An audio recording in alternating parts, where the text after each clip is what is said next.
Assalamualaikum warahmatullahi wabarakatuh.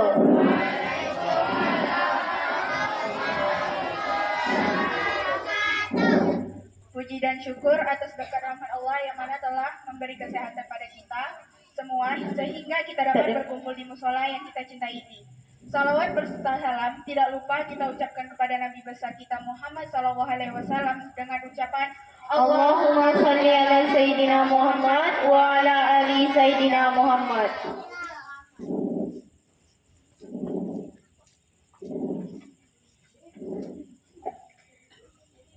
Baiklah, untuk tidak memperpanjang mukaddimah, kita masuk saja ke acara kita yang pertama, yaitu protokol yang sedang berlangsung. Dan yang kedua, pembacaan ayat suci Al-Quran beserta sari tilawah yang dibawakan oleh teman kita Siti dan Tiha. Kepada Siti dan Tiha dipersilahkan. Assalamualaikum warahmatullahi wabarakatuh.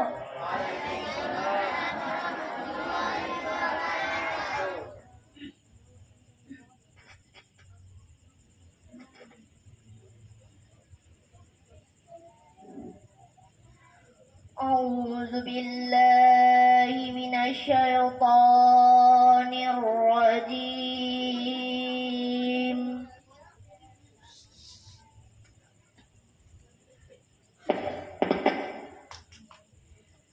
بسم الله الرحمن الرحيم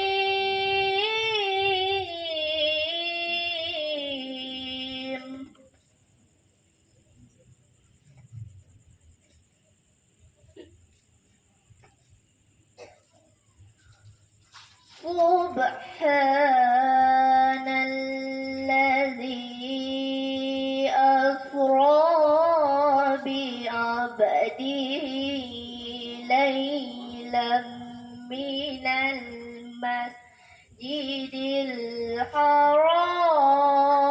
الحرام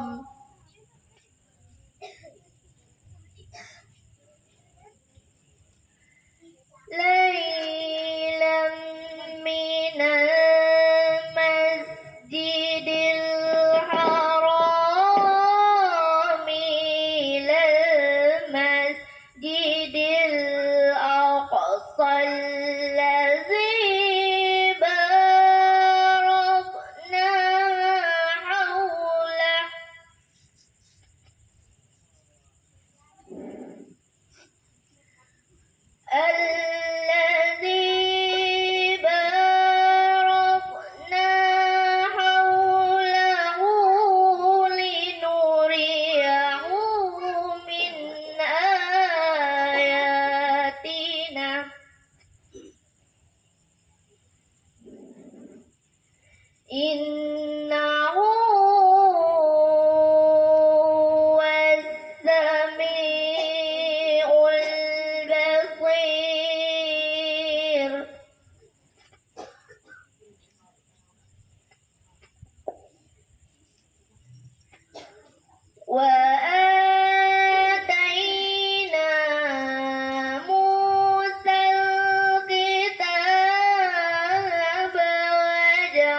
شكورا صدق الله العظيم.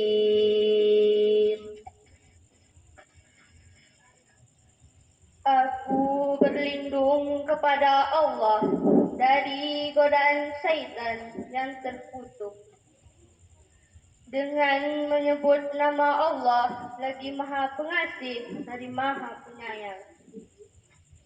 Maha suci Allah yang telah memperjalankan hambanya Muhammad pada malam hari dari Masjidil Haram ke Masjidil Aqsa, yang telah kami berkahi sekelilingnya agar kami perlihatkan kepadanya sebagian tanda-tanda kebesaran kami.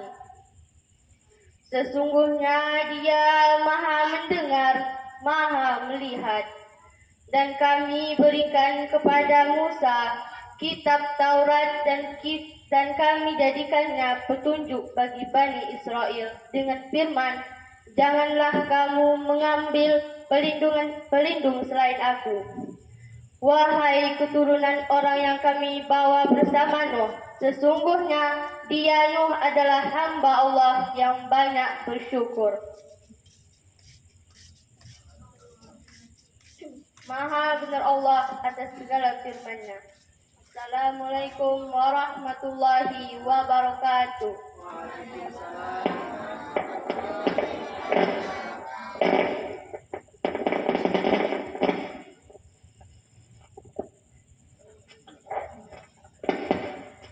Baiklah, acara yang ketiga kita lanjutkan dengan penampilan salawat yang akan dibawakan oleh Nur Salawiyah Fitri dan teman-teman.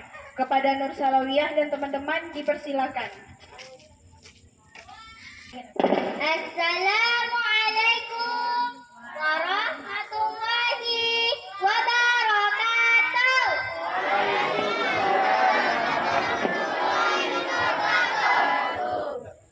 Salatullah salamullah ala Taha Rasulillah. Salatullah salamullah ala Yasin Habibillah. Salatullah salamullah ala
Masya Allah.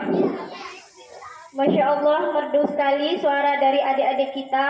Baiklah, kita lanjut ke acara yang kita tunggu, yang mana ceramah yang akan dibawakan oleh Ustadz Abdullah. Ustadz Abdullah dipersilahkan.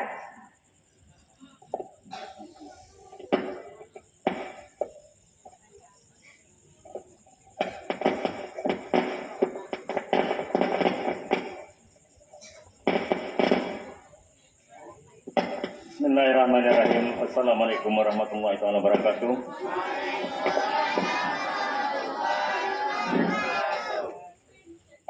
Terutama yang saya muliakan pada malam hari yang berbahagia ini, keluarga besar dari Bapak Munir, yaitu Bapak adik Ibu Liz yang hadir di sini.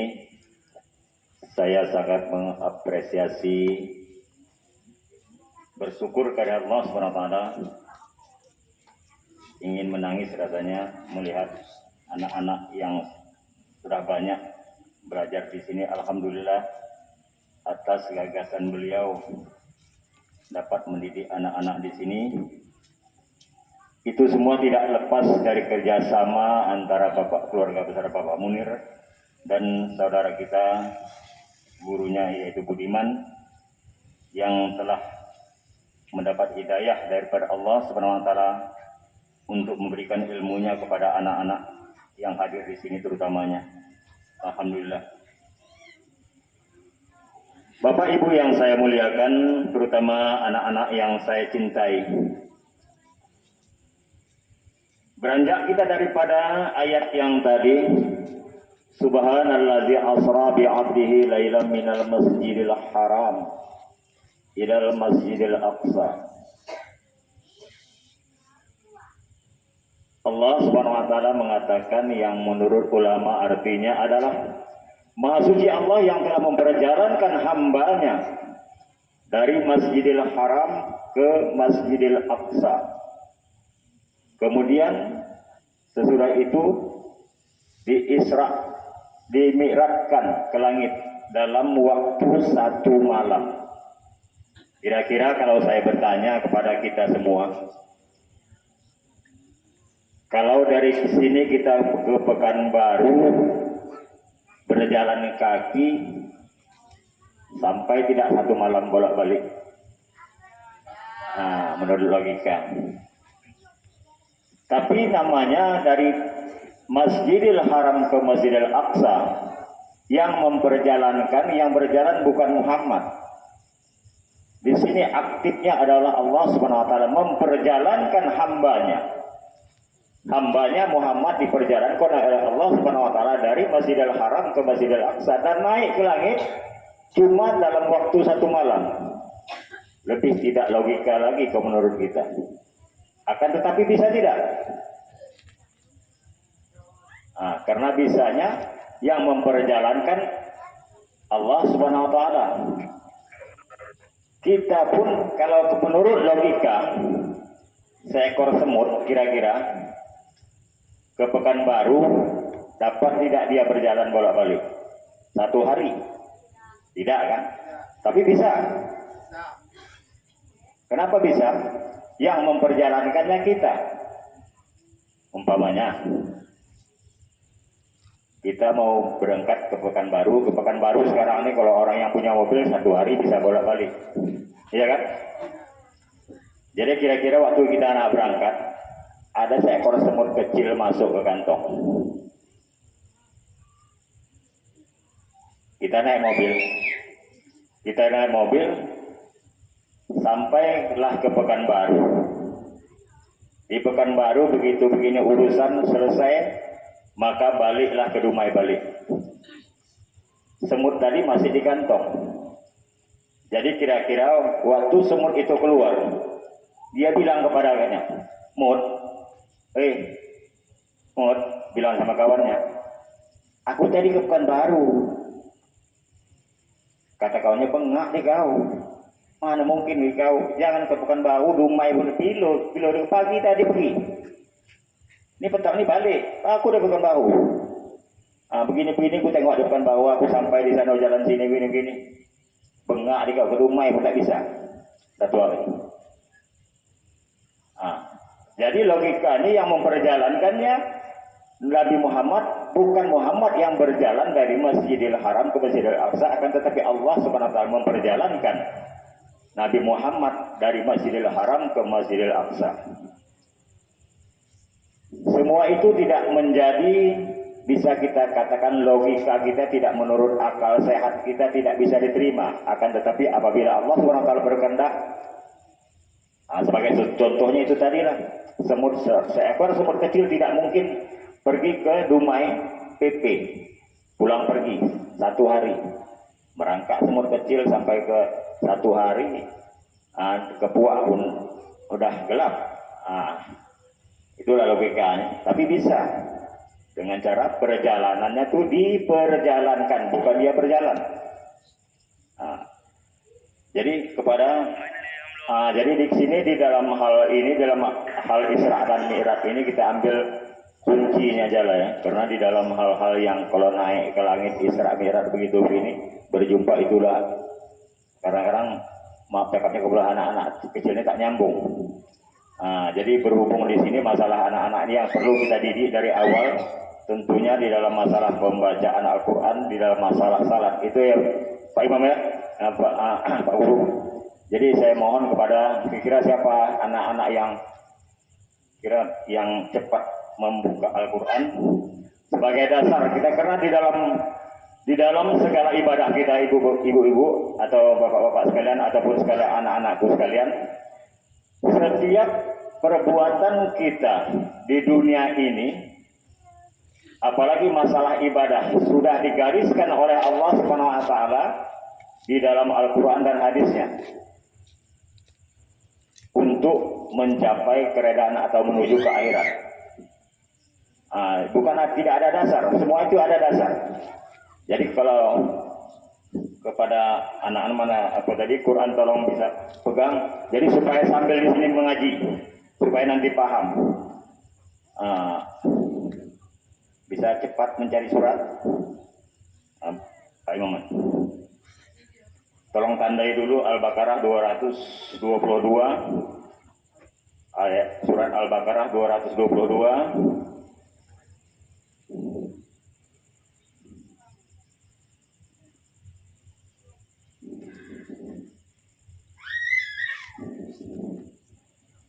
Tandai aja dulu ya.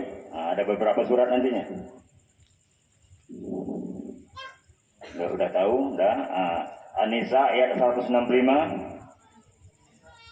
Surat 4. An-Nisa ayat 165.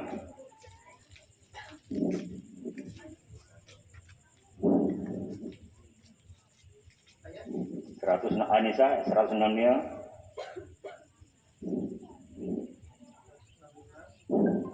Udah. Al-Maidah ayat 6, surat 5. 6.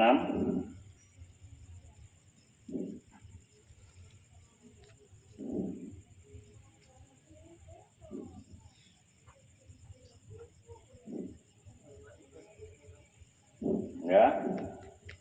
Surat 17 ayat 78.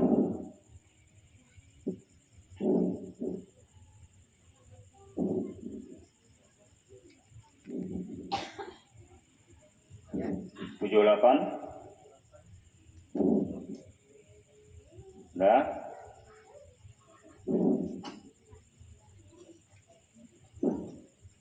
Al-Ankabut ayat 45. Coba cari dia halaman berapa nomor suratnya. Ya lupa tuh. Ayat 45 Pak ada. Surat 45 ada. Bukan.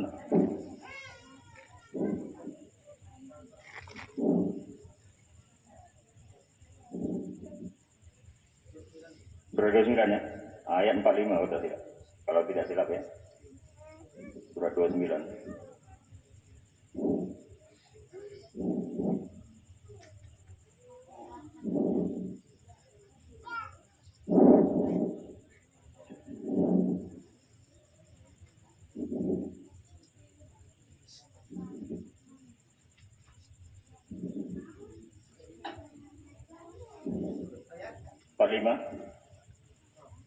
Aqimis shalah inna sholata tanha 'anil fahsya'i wal munkar. Coba cek betul. Ya. Betul. Jadi ikhwanul muslimin wal muslimat, terutama bapak-bapak dan ibu-ibu dan saudara-saudari atau anak-anak yang saya muliakan pada malam hari yang berbahagia ini. Sekali lagi saya katakan tadi, segala ibadah atau perbuatan yang kita lakukan untuk menjurus kepada akhirat yang kita lakukan di dunia ini, semua itu mempunyai dasar. Apalagi di dalam kehidupan kita di sini sudah dilatih oleh Pak Guru Budiman untuk membaca Al-Quran, karena terlalu berat sebenarnya. Al-Quran ini kalau sudah dibaca, kalau tidak diperhatikan, tidak diamalkan, tidak dijaga, apa kata Allah Subhanahu wa taala?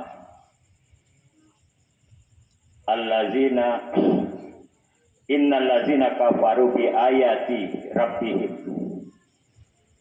wastakbaru anha la tufattahu abwabas samaa'i wal ard wa la yadkhulunal jannah hatta yazal jamilu minal khiyar. Yang artinya menurut ulama, bapak-bapak ibu-ibu sekalian atau saudara sekalian, orang yang mengingkari ayat kami, siapa yang mengingkari Quran tak ada saya masuk percaya gitu pada Quran, tapi pahamnya bukan mengingkari ayat, mengingkari apa keterangan Allah SWT di dalam Al-Quran. Itulah pahamnya. Innal ladzina kafaru bi ayatina wastakbaru anha, dan menyombongkan diri. Menyombongkan diri apa? Pahamnya Seandainya kita disuruh mak gitu, oi sekolah mak, kau pergi kedai hijab, dengar, tapi dah hijab lagi lah. Itu sama dengan menyombongkan artinya, tidak patuh. Wastakbaru hanaha, la tufattahu abwaabas sama, kata Allah Subhanahu wa taala. Tidak akan dibukakan pintu-pintu langit. Wala yadkhulul jannah, dan tidak akan bisa masuk surga hatta sebelum unta masuk lubang jarum. Logika bisa unta masuk lubang jarum? Tidak bisa. Jadi begitulah apabila kita membaca Al-Quran, tidak kita perhatikan, tidak kita amalkan, kita baca saja, menjadi beban kepada kita. Kalau di surat Jumat surat 62 ayat 5, Allah Subhanahu wa taala, orang yang dipikulkan kitab kepadanya tetapi mereka tidak tahu isinya, katanya, mereka seperti kuda beban. Kalau kuda beban itu bapak-bapak, ibu-ibu atau anak sekalian, apa yang diletak di punggungnya dibawanya. Letakkanlah, maaf cakapnya, nak barang, nak kotoran dibawanya, tetap bawanya. Tapi dia tak tahu gunanya, menjadi beban. Jadi di dalam hal ini sekali lagi, perjalanan Isra Mi'raj tersebut, di dalam perjalanan perintah Allah Subhanahu wa taala ketika Mi'raj, intinya salat, ya. Apa itu arti salat? Di dalam Al-Qur'an surah 20 ayat ke-14, innani anallaha la ilaha illa ana fa'budni aqimis salata li dzikri. Allah mengatakan ketika Allah Subhanahu wa taala berdialog dengan Musa, sesungguhnya aku ini Allah, kata Allah Subhanahu wa taala, tidak ada Tuhan melainkan aku. Sembahlah aku, dirikan salat untuk mengingatku. Paham dari salat artinya ingat kepada Allah Subhanahu wa taala, bukan sembahyang duduk bangkit umpamanya. Duduk bangkit PL kelakuan di dalam perbuatan yang diperintahkan Allah Subhanahu wa taala. Jadi di dalam salat ini apa dasarnya? Kata Rasulullah, miftahu salat wudu. Kunci salat wudu. Dasar kita berwudu kalau di dalam Al-Quran, coba baca Al-Baqarah 222. Jadi supaya anak-anak supaya mengerti dia nanti apa yang ini gunanya. Ini gunanya. Terus.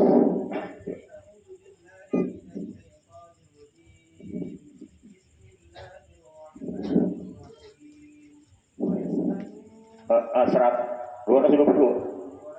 122.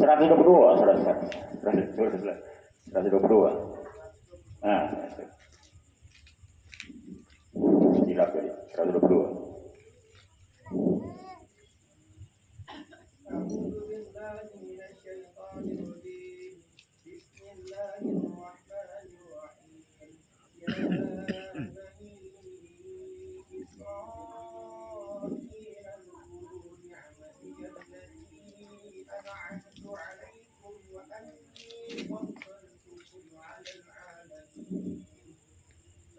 Habis.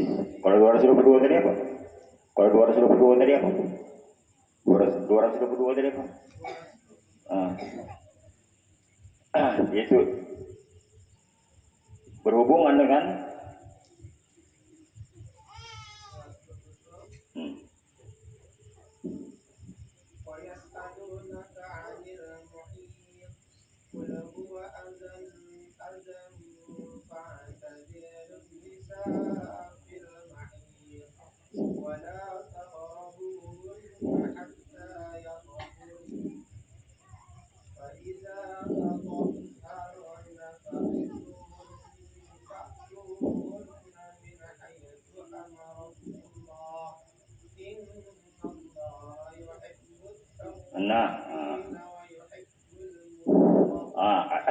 lupa saya tadi. Al-Baqarah 222 betul yang pertama tadi. Jadi kunci di dalam miftahu salat wudu. Wudu ini dasarnya kalau dalam Al-Quran adalah innallaha yuhibbut tawabin. Taubat kita bermohon kepada Allah, menyerahkan diri kepada Allah, memohon ampun. Mutatahirin itu adalah membersihkan diri. Taubat jiwa. membersihkan jiwa daripada sifat-sifat kemunafikan dan sebagainya yang dilarang oleh agama, dilarang oleh syarak, dilarang oleh Allah SWT, seperti ujub, riya, semua takut dan sebagainya. Itulah taubat. Mutatahirin, PL kita. Mengapa? Dasar wudhu adalah mutatahirin. Mutatahirin suci. Macam mana cara menyuci? Macam mana caranya kita berwudhu? Al-Maidah ayat 6.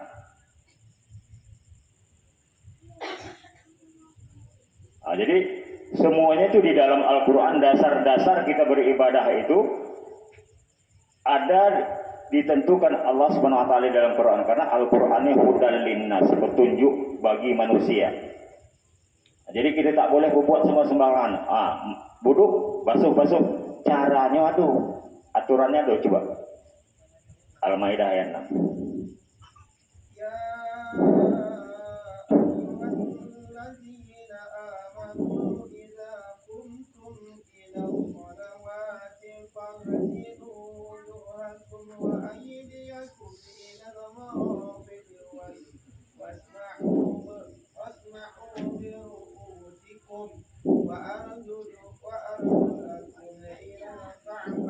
Coba artinya.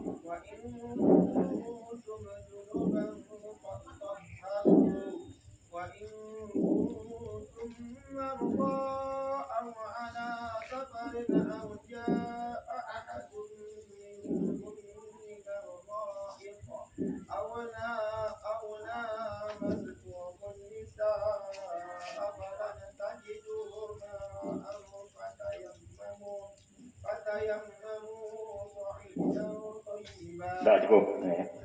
Jadi begini ibu, katanya kan, iza kuntum ila shalah, perintah berwudhu tadi, kata Rasulullah, miftahus shalah wudhu, kunci salat wudhu. Macam mana cara wudhu? Iza kuntum ila shalah, apabila kamu ingin mengerjakan salah, fahsilu wujuhakum, basuhlah mukamu. Basuh, macam mana kita membasuh? Jangan segini, basuh. Batas muka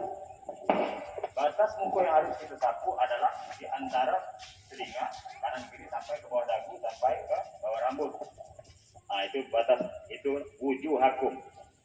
Itu pahamnya wujuhakum yang diterangkan oleh Allah Subhanahu wa taala. Waqtilu wujuhakum, basuhlah mukamu. Jadi muka tadi maksud dibasuh, kita ambil air sedikit. Jangan mubazir. Kalau mubazir nih, kalau kita buka keran besar-besar, itu mubazir namanya. Karena mubazir nih kalau di Al-Quran surat 17, innal mubazir kanu ikhwanis syaitan. Mubazir itu kawan setan. Jadi kalau kita ambil besar-besar keran, kita buka keran, itu mubazir. Sederhana, asal cukup membasuh muka. Kalau nak dihitung, 2 gelas pun cukup sebenarnya berwudhu nih. Supaya jangan mubazir gitu ya ibu ya, saudara, ada anak-anak. Jadi kalau anak-anak ngambil wudhu, jangan buka keran besar-besar ya. Itu tak boleh.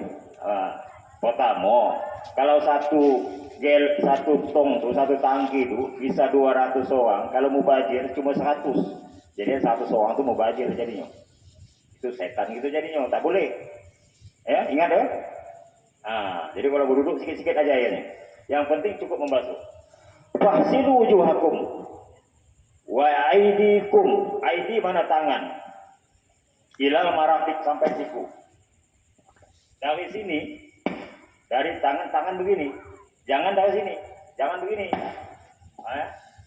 Ini tak boleh. Kita membalik ayat namanya. Tidak ada marafiq bila aidi.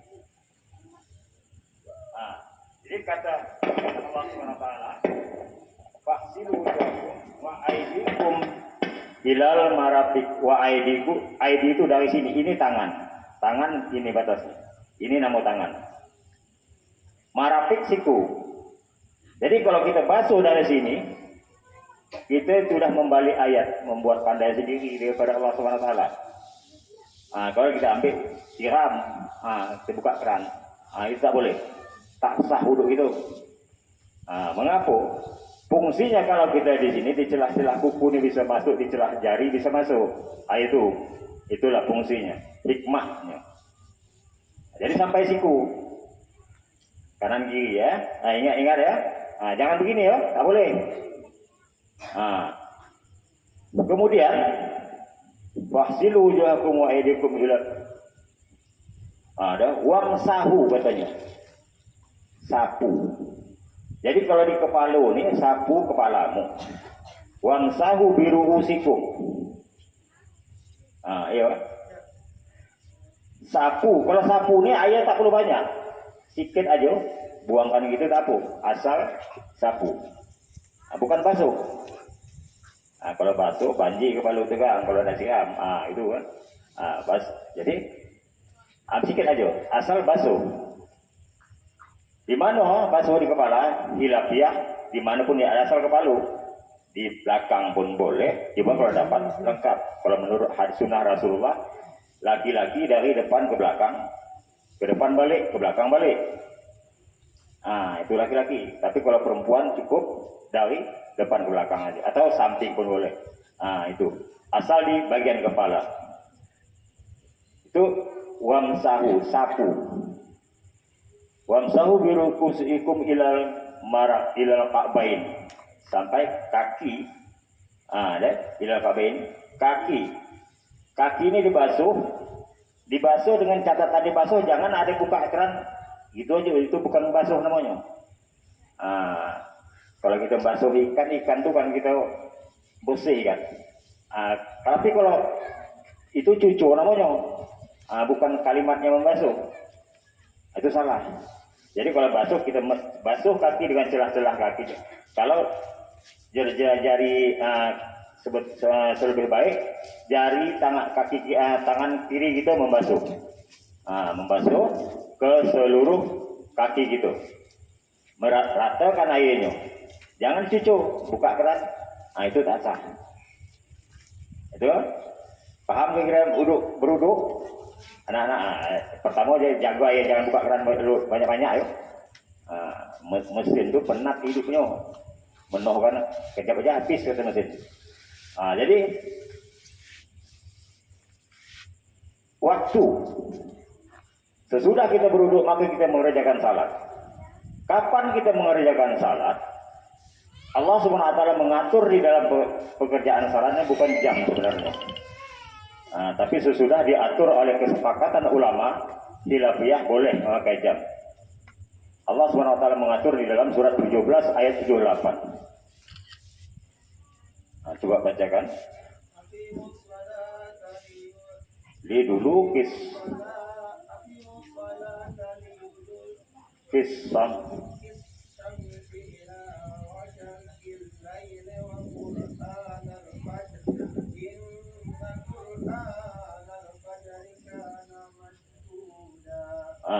Itu dasar kita waktu mengerjakan salat.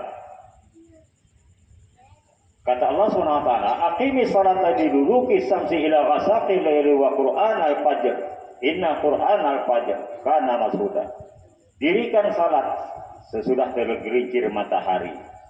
Tapi sekarang jamnya udah mengatur menurut kesepakatan ulama boleh. Waktunya belum. Zuhur ini belum. 12.30 jam sekarang ini 2 zuhur.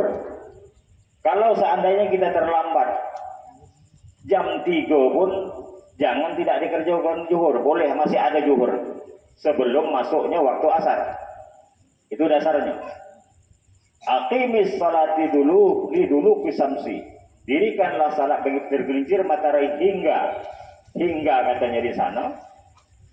Hingga masuk waktu asar. Asar jam 3.40 umpamanya. Jam 3 itu boleh lagi sebelum bayangan tuh sama panjangnya.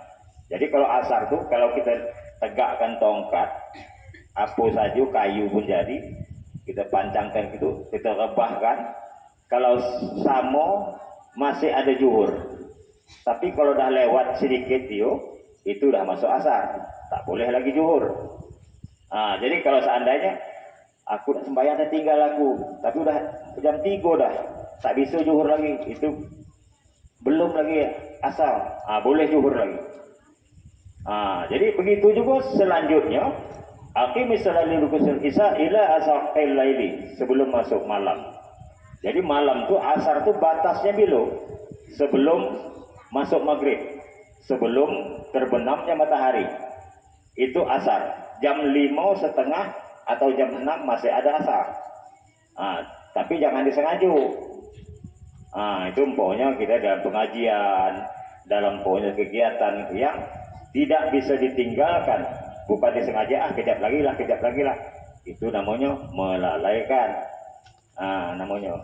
Jadi maghrib bila? Setelah terbenamnya matahari hingga hilangnya safak merah. Itu akhir maghrib. Jadi habis maghrib hilangnya safak merah itu, maka timbullah isya. Isya bila maksudnya? 2/3 malam. Sebelum masuknya waktu subuh. Jam 2, jam 3 pun masih boleh isya. Jadi bukan hanya jam 8.40 umpamanya sekarang, jam 7.40 itu asar. Itu waktu azan. Waktu menandakan waktunya masuk salat. Pekerjaannya boleh dilanjutkan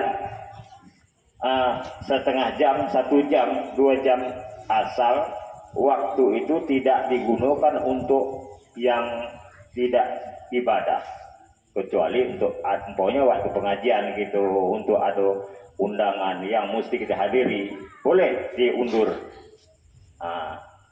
Jadi jangan aku udah jam 12 ini tak bisa isya lagi, itu bukan alasan sebenarnya. Jadi waktu isya ini 2/3 malam. Jadi masuk subuh, fajar. Bila fajar? Fajar ada 2, fajar sadik, yang fajar yang menentukan. Fajar itu ada benang putih, nampaknya itu belum. Kalau ada terang matahari. Itu kalau tidak ada jam gitu, kalau dulu batuannya. Jadi hingganya bila? Hingga terbit fajar. Fajarnya matahari. Itu boleh subuh. Bukan habis jam 6 tak ada subuh lagi. Jadi ada di dalam kaidah hukum fikih masalah subuh ini, jam 7 pun boleh gitu sembahyang subuh. Tapi ada sebabnya. Tertidur pokoknya. Tidur kita malam, tahu-tahu bangun jam 7. Cukup ngantuk dah. Kerjakan subuh. Karena dasar di dalam pekerjaan ibadah ini, di dalam hukum fikih, salah satu syarat di dalam sahnya salat, ada hukumnya 5 hukum salat. Sahnya salat, jaga. Jadi orang yang salatnya waktu bangun dia jam 7 pun boleh. Boleh dia mengerjakan subuh. Ada dalam kaidah hukum fikih. Jadi itu dasarnya. Mengapa? Karena setiap ibadah kita ini ditentukan oleh Allah dan Rasulnya. Karena di surat keempat ayat 165, tolong bacakan. Surat An-Nisa tadi.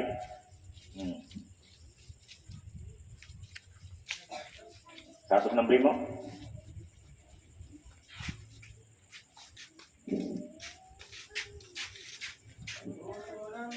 مبشرين ومنذرين لئلا يكون للناس على الله حجة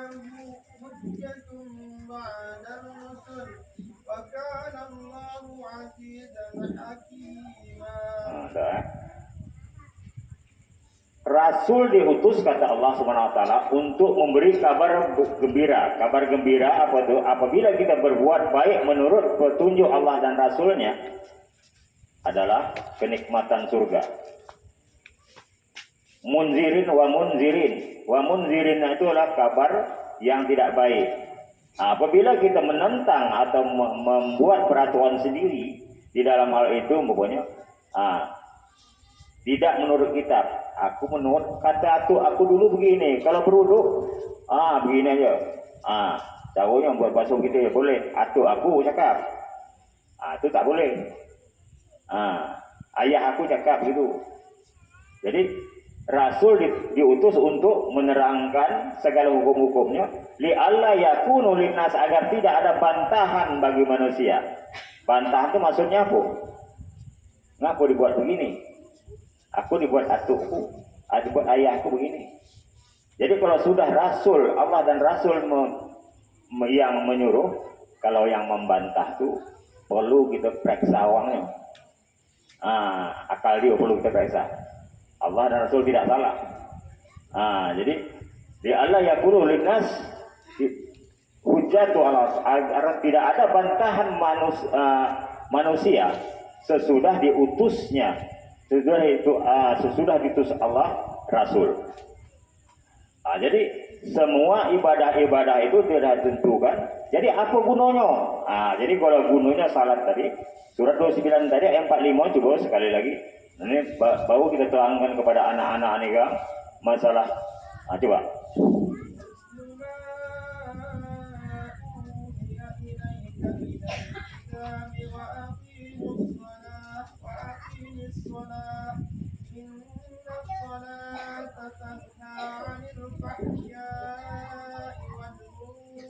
Dah, cukup. Utlu ma'uhiya. Kalau di situ surat apa katanya? Jangan saya bacakan di situ. Utlu baca. Baca surat 29 ayat 45. Ada jumpa? Utlu ma'uhiya ilaika minal kitab. Baca olehmu apa yang diwahyukan dari kitab. Jadi ulama itu, ikhwanul muslimat rahimahullah, terutama anak-anak, membaca ayat Al-Quran ini, menerjemahkan ayat demi ayat, surat kalimat demi kalimat, surat demi surat untuk menjadi hukum. Bukan hanya sekali baca begitu sekali baca sudah selesai, khatam. Itu bukan kerjaan ulama itu. Jadi pekerjaan ulama adalah membaca per kalimat ayat untuk menjadi hukum. Contoh tadi surat ayat 6 tadi, surat Al-Maidah surat 5 ayat 6 tadi. Iza kuntum ila salah, berapa hukum tuh? Apabila kamu tidak salah, fahsilu wujuhakum, basuh mukamu, satu hukum. Wa aidikum ilal marafiq, dua hukum, membasuh tangan kan. Dan seterusnya. Satu ayat tuh lebih dari 20 hukum. Yang diterangkan oleh apa katanya itu tadi? Jumpo surah 29 ayat. Utlu ma uhiya ilaika minal kitab wa aqimis shalah. Jadi supaya kalian pun bisa jadi cerdas, tahu nanti ini gunanya. Jadi ya. Bacalah kitab Al-Quran yang telah diwahyukan kepada Muhammad dan laksanakan sholat. Sesungguhnya sholat itu mencegah dari perbuatan keji dan mungkar. Dan ketahuilah, mengingat Allah sholat itu lebih besar keutamaannya dari ibadah yang lain. Allah mengetahui apa yang kamu kerjakan. Allahu ya'lamu ma tasna'un. Jadi apa gunanya sholat kita ini anak-anak? Sekali lagi di dalam pekerjaan salat tadi kita kan udah membasuh apa tadi muku. Ya. Sekarang kita pahamnya kita ambilkan supaya kita insya Allah kita ini selamat. Di dalam muku kita tak sampai sejengkal persegi ini. Tapi maksiat banyak. Di mana maksiatnya? Dari mata. Memandang wangga, memandang tanaman awang, memandang buah awang. Dari mulut. Ada buah awang hendak aku makan. Tapi kalau sudah kita basuh muka dengan berwudu, pandang pun tapi jangan diambil. Tak boleh. Tak boleh, itu haram kalau sebelum kita minta ya. Sebelum disahkan yang punya jangan diambil. Karena sudah kita basuh muka, sudah masuk kita dengan kalimat Allah.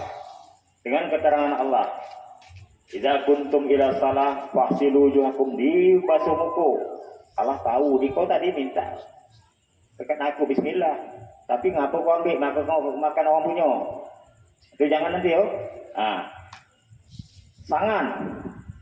Jadi tangan ini juga jangan mengambil. Ada duit cici di jalan pun kalau bukan kita punya, kalau dapat jangan diambil. Apalagi ngambil tanaman orang, ya. Kita udah basuh tadi nih. Bahayu, dohaku gitu, murka Allah Ta'ala begitu. sudah kita basuh, jangan diambil ya. Begitu juga selanjutnya, kaki kita itu udah dibasuh tadi. Jadi kalau nak masuk rumah elok-elok, Assalamualaikum. Kalau tak ada tuan rumah jangan masuk. Jadi karena kaki kita sudah kita basuh dengan nama Allah. Jadi berjalan menurut hukum-hukum yang ditentukan oleh Allah Subhanahu Wa Taala, kita mudah-mudahan selamat.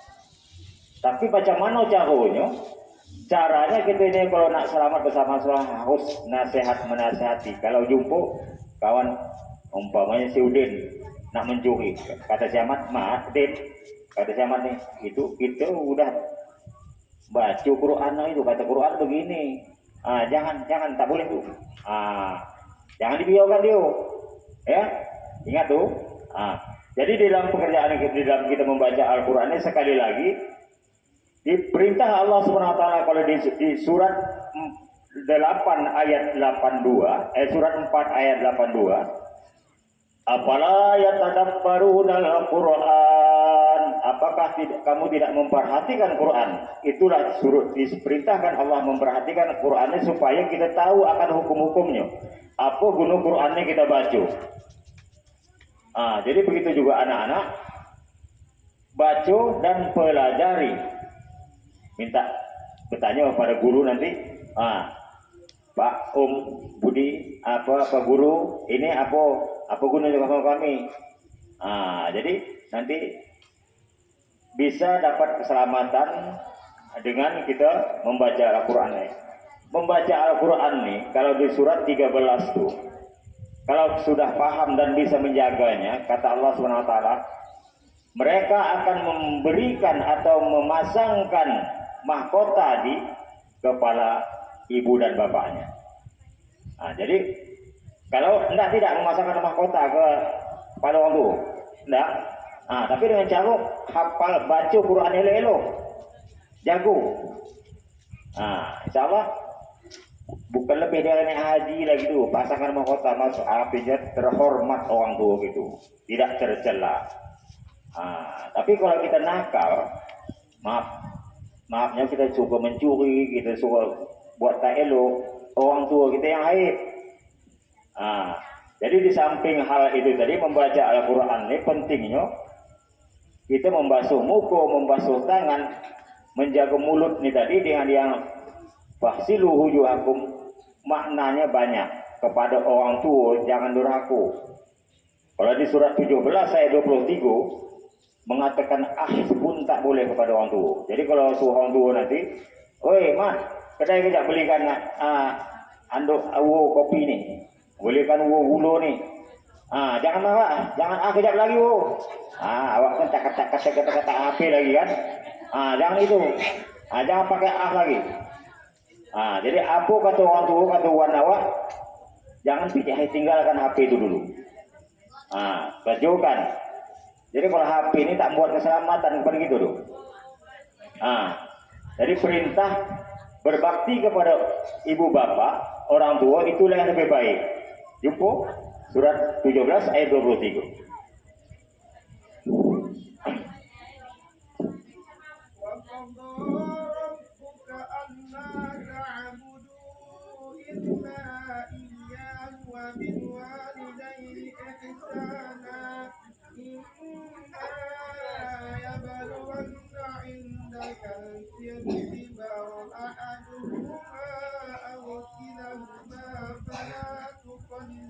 Takul uffin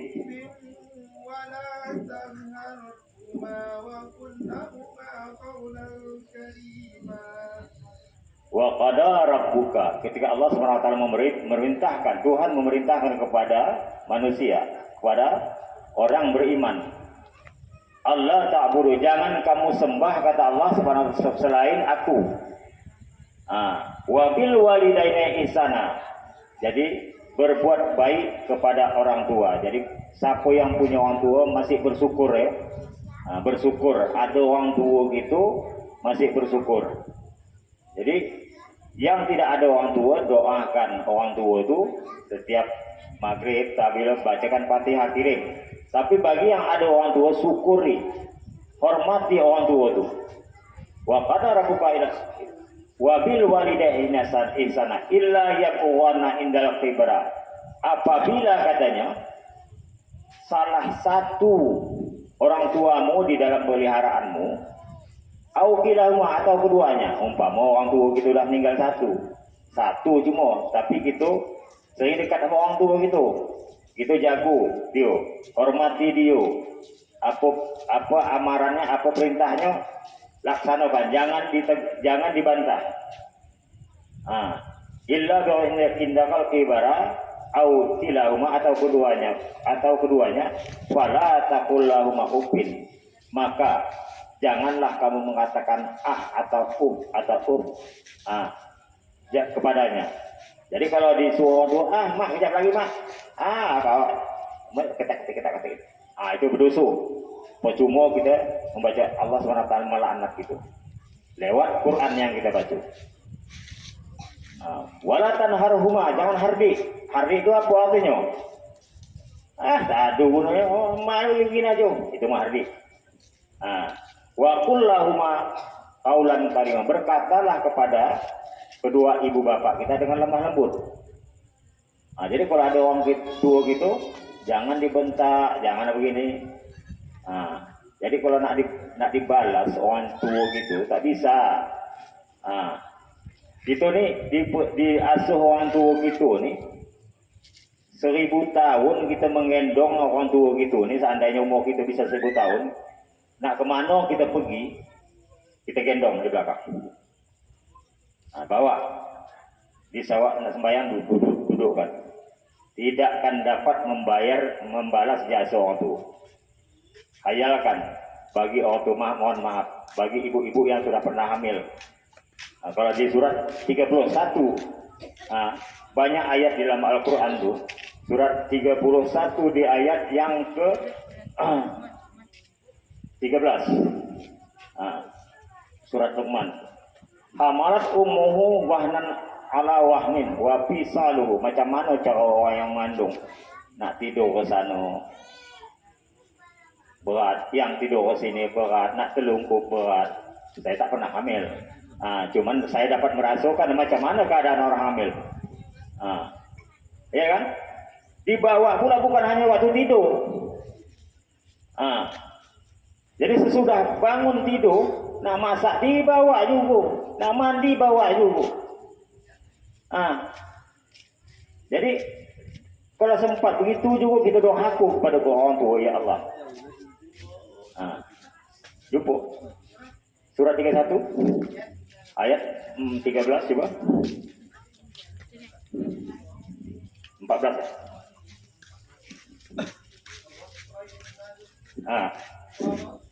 ووصينا الإنسان بوالديه حملته أمه وهنا على وهن وفصاله في عامين أن اشكر لي ولوالديك إلي المصير. Ada jumpa namanya? Coba terjemahkan.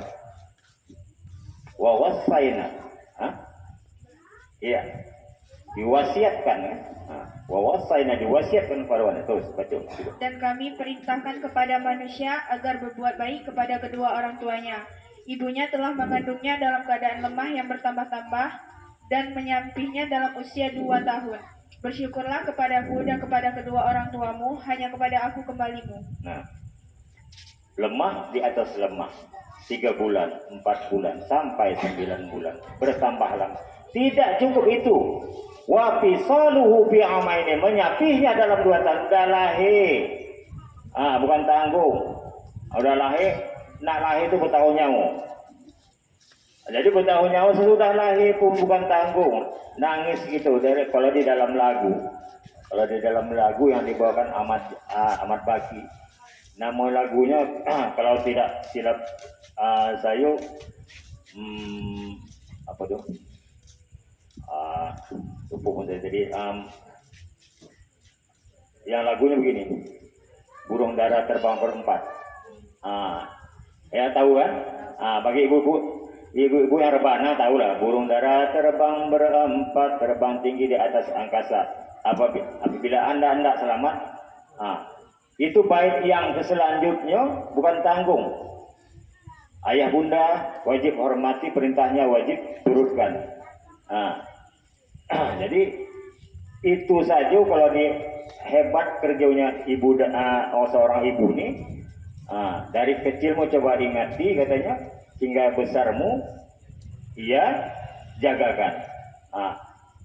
Nak maaf cakapnya tengah masak anaknya. Tinggalkan dia masak tuh.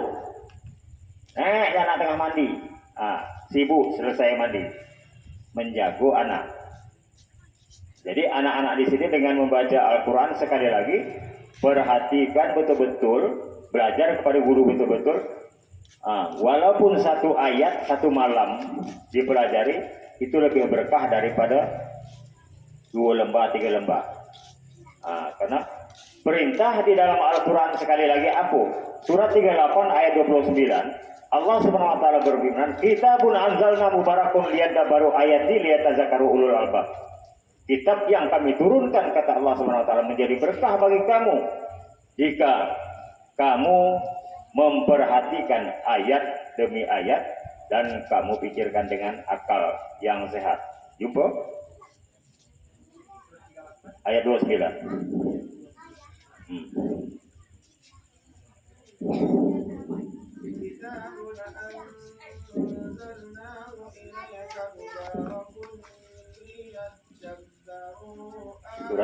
Surat 38 ayat 29.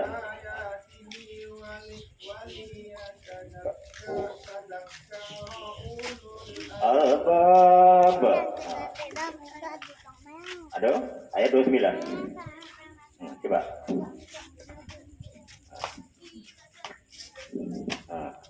Jadi supaya kalian pun nanti tahu apa gunanya Al-Quran. Terus. Pemimpin-pemimpin mereka menjawab tidak, bahkan kamulah yang tidak mau menjadi orang. Bukan. Surat 38 ayat 29.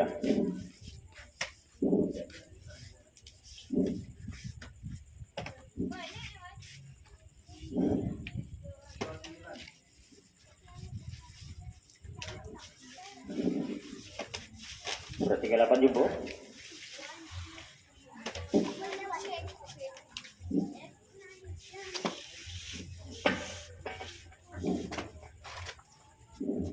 Kitab Al-Quran yang kami turunkan kepadamu penuh berkah agar mereka menghayati ayat-ayatnya dan agar orang-orang yang berakal sehat mendapat pelajarannya.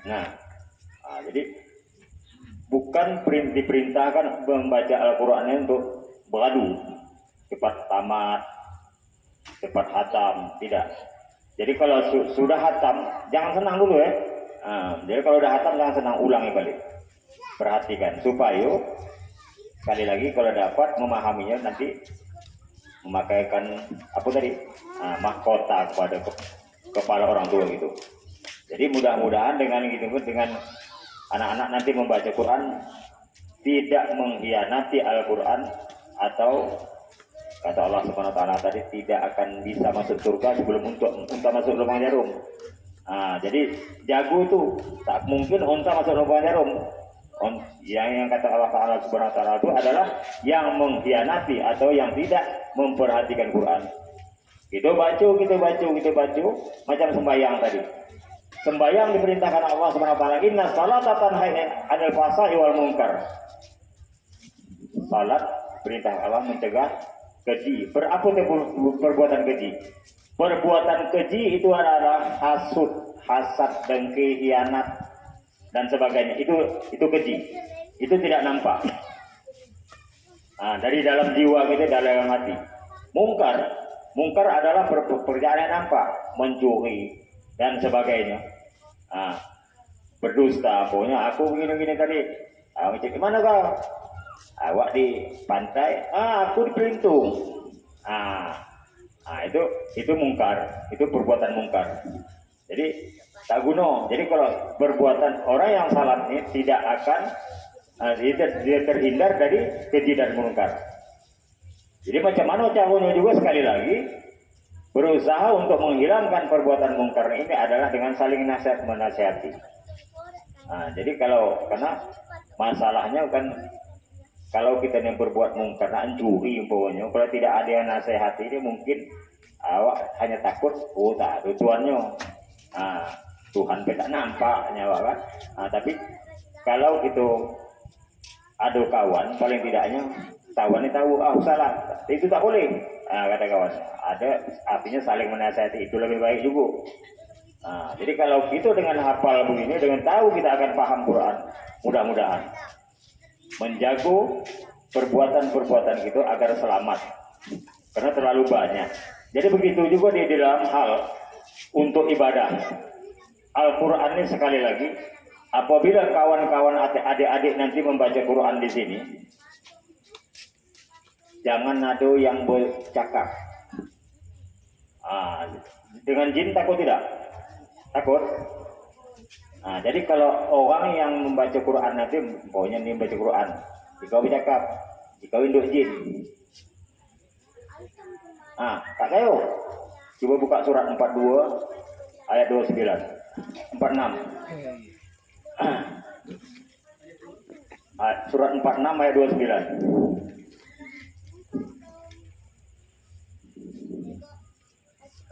ومن آياته 46, surat 46 ayat wa isarafna ilaika tafarra minal jinni yastami'un al-Qur'an.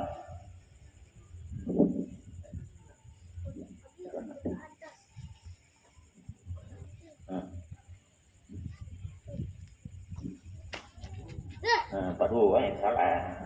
Surat 46. Surat 46 ini, Bu. Ayat 29. Aduh. Coba. Coba.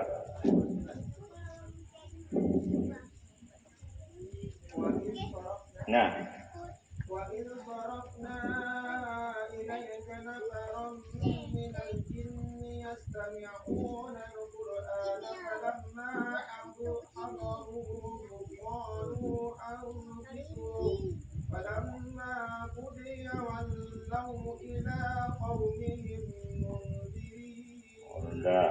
Jadi, yuk baca artinya. Jadi supaya tahu siapa yang nanti jadi jin. Takut dengan jin kan? Tapi di sini jawabannya. Dan ingatlah ketika kami hadapkan kepadamu Muhammad serombongan jin yang mendengarkan baca Al-Quran, maka ketika mereka menghadiri pembacaannya, mereka berkata, diamlah kamu untuk mendengarkannya. Maka ketika telah selesai, mereka kembali kepada kaumnya untuk memberi peringatan. Jin pun ngatu ke kawannya, kau dengar orang baca, jangan ikut. Jadi kalau siapa si Ahmad membaca nanti, si Kulo bercakap, dia hidup jin. Tidak jadi hidup jin tak? Ada kan? Jadi kalau ada yang membaca nanti, tengok, simak.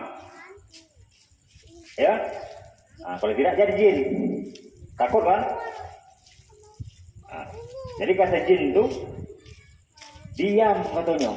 Tapi sesudah dikata dia dicakapnya sama kawan, sedap orang baca begini caranya, begini beritanya. Disebarkan sama kawannya. Jadi kebaikannya, manfaatnya kita mendengarkan apa? Surat 7 ayat 204. Al-A'raf ayat 204. Wa idza quri'a al-Qur'an fastami'u lahu wa ansitu la'allakum turhamun. Jauh dari sana. Coba. Wa idza quri'a al-Qur'an. Surat 7.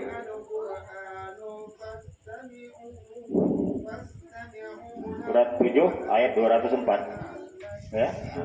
Coba baca. Dan apabila dibacakan Al-Quran, maka dengarkanlah dan diamlah agar kamu mendapatkan rahmat. Nah, jadi jangan ikut, jangan bual, jangan micit HP ya.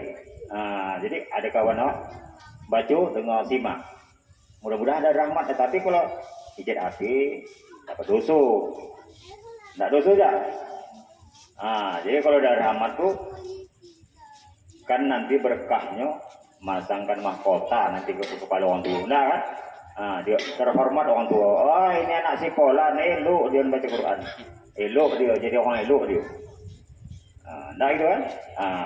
Jadi anak-anak sekalian di dalam hal ini perhatikanlah Quran di dalam pembacaan-pembacaannya dan seringlah bertadabbur Al-Quran dan mengamalkan Al-Quran. Jadi jangan malu bertanya kepada guru, oh ini apa ini gunanya, dan jangan puas dengan sesudah khatam. Ulangi balik, karena terlalu banyak yang itu harus jago di dalam membaca Al-Quran, terutama sekali lagi kepada orang tua. Ingat tadi, jangan mengatakan jadi kalau api kata orang tua, anak sana jangan lagi itu dosa. Ugi gitu ya. Ingat. Jadi dalam hal ini marilah bersama-sama kita sekali lagi memperhatikan Al-Quran. Jadi gemar membaca Al-Quran, dan di dalam masalah-masalah Isra Mi'raj yang kita sama-sama bahas tadi adalah pengertian daripada kita berwudu yang telah diperintahkan oleh Allah SWT, bukan hanya sekedar membasuh, menyapu, akan tetapi hikmah dari semua itu yang akan menyelamatkan kita.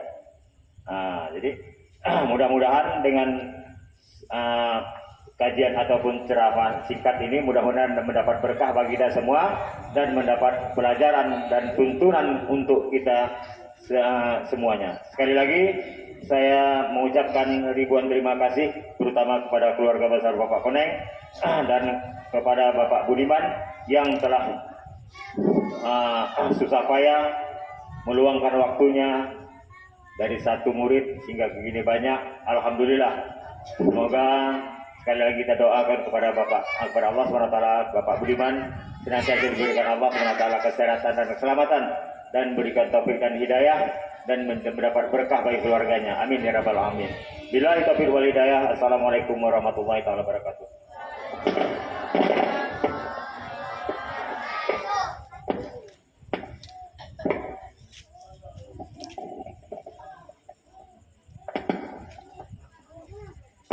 Na'udzubillahi minasyaitonirrajim. Bismillahirrahmanirrahim. Alhamdulillahirabbil alamin wassalatu wassalamu ala asrofil anbiya'i wal mursalin wa ala alihi wa ashabi rasulillahi ajma'in. Allahumma shalli wa sallim ala sayyidina Muhammadin fil awwalin wal akhirin. Wa shalli wa sallim ala sayyidina Muhammadin fil nabiyyin wal mursalin. Allahumma ajil rahmata wal maghfirata was sihhata was salamata wa taufiq wal hidayah wal barakah was sab'ah ala ikhwanil munir wa qarabatihu. Allahumma ajil rahmati wal maghfirah was sihhata was salamah wa taufiq wal hidayah wal istiqamah ala ikhwani iman wa ikhwan. Allahumma inna as'aluka min khairi ma sa'alaka minhu nabiyuka Muhammad sallallahu alaihi wasallam wa a'udzubika min syarri ma sta'azaka minhu nabiyuka Muhammad sallallahu alaihi wasallam wa antal musta'an wa lakal bala la haula wa la quwwata illa billahil aliyyil azim. Allahumma ja'al jam'ana marhuma wa tafarraqa min ba'dihi tafarraqan ma'suma. Allahumma arhamna bil Qur'an waj'alhu lana imama wa nura wa huda wa rahmah. Allahumma jabbirna minhum ma nasina wa 'allimna minhum ma jahilna warzuqna ya Allah ya Rahman warzuqna tilawatahu ana al-laili wa atrafan nahar waj'alhu lana ya Allah waj'alhu lana hujjata ya rabbal alamin. Rabbana hab lana min azwajina wa dzurriyyatana qurrata a'yun waj'alna lil muttaqina imama. Rabbana zalamna anfusana wa illam taghfir lana wa tarhamna lanakunanna minal khasirin. Rabbana atina fid dunya hasanah wa fil akhirati hasanah wa qina azabannar. Walhamdulillahi rabbil alamin. Taqabbalallahu minkum.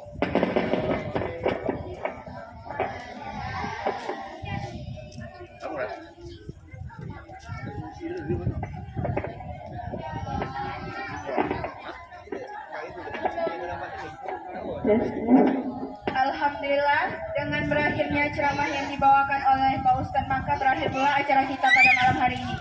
Saya Sylvia Afriani. Dan saya Dina Natasha. Jika ada salah kata dari kami, mohon dimaafkan. Ibu Hajah pergi mengaji. Pulang-pulang bawa bingkisan. Saya akhiri acara hari ini. Terima kasih, semoga acaranya berkesan. Wassalamualaikum warahmatullahi